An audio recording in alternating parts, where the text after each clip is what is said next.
My name is Brad Jordan. I work for Crown Equipment Corporation. I am the recruiting manager for the US.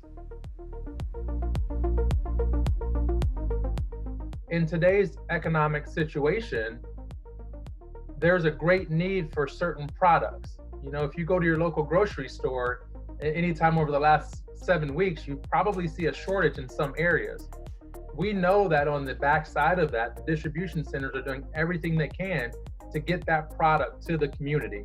And there's a piece of material handling equipment moving that product. Until we can figure out how a person can move a pallet, there's always going to be a need for a forklift to be able to do the heavy lifting. And so it's critical to have forklifts working.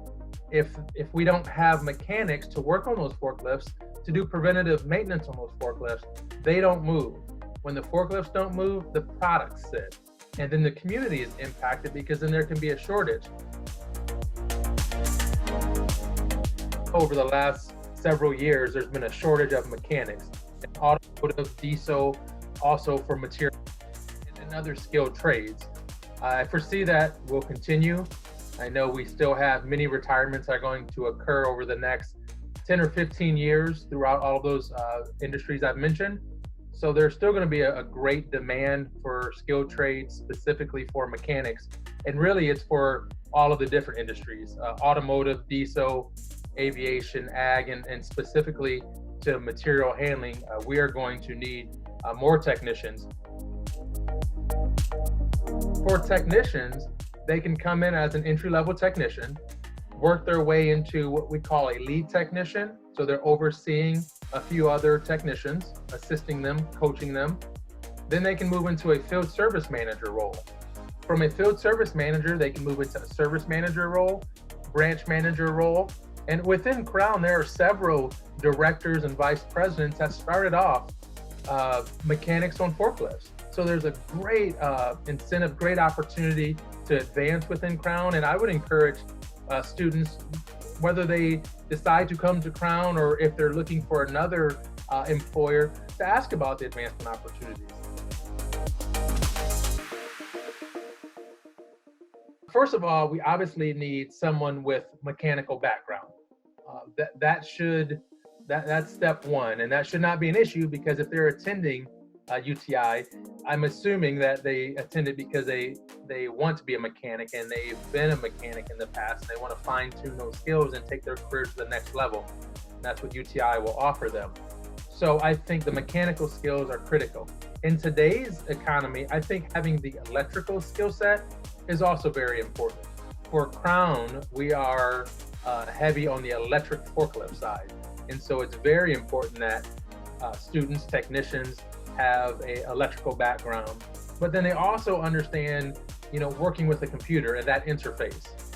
When they're diagnosing, they're probably going to use either an internal computer system or an external system that they have to connect to the vehicle. And so it's important for them to have those basic skills. And then on the other side, I really feel like soft skills are going to be critical for the future mechanics. Yes, you might work in a shop and you might have a service writer that handles the customer concerns and issues, but I always preach that everyone is your customer. And so I think communication skills are critical and will continue to be critical as far as student success, mechanic success. They will only be limited by their communication or their soft skills. Many employers today are utilizing computers in every aspect, whether it's just for internal processes or for use with customers.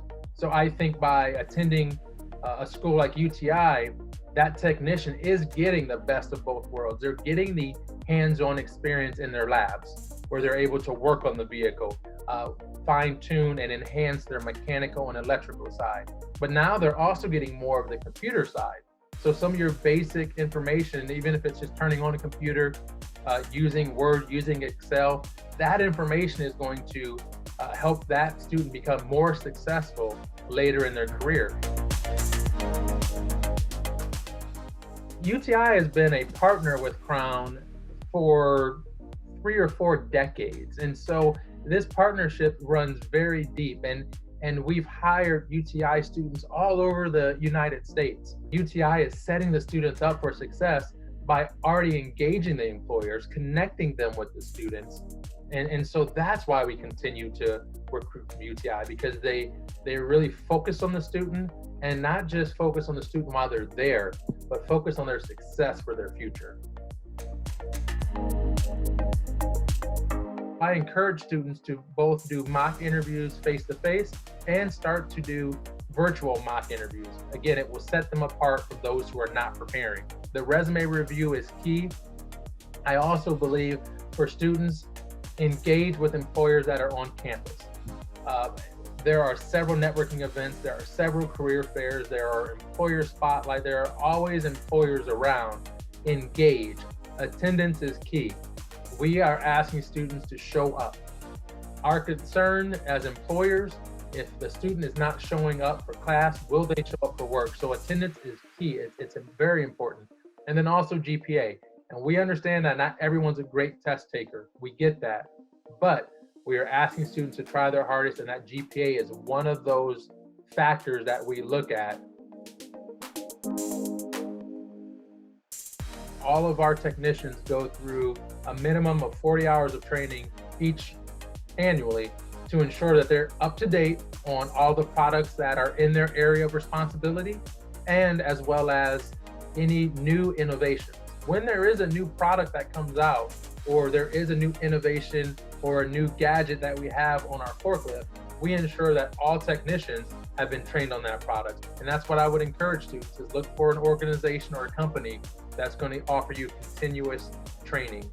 And we do that internally, and then we also offer tuition reimbursement to allow them to go back to school to further their training if they want to get outside Crown training. I don't have a crystal ball, but I do see material handling industry, automotive industry, diesel industry. I still see it becoming more, again, more autonomous. I'm not sure from material handling that will be necessarily completely autonomous, but I think the industry is heading that direction. We will still need technicians. All the industries will still need someone to repair their product, even if it's an autonomous vehicle, or we'll also need to provide maintenance on those vehicles. We do need technicians that have the basic understanding of computers, and if they have a basic understanding of code, that's going to be even better for that future. And I believe that a technician that does have coding experience is really going to be heavily needed in the future in our industry.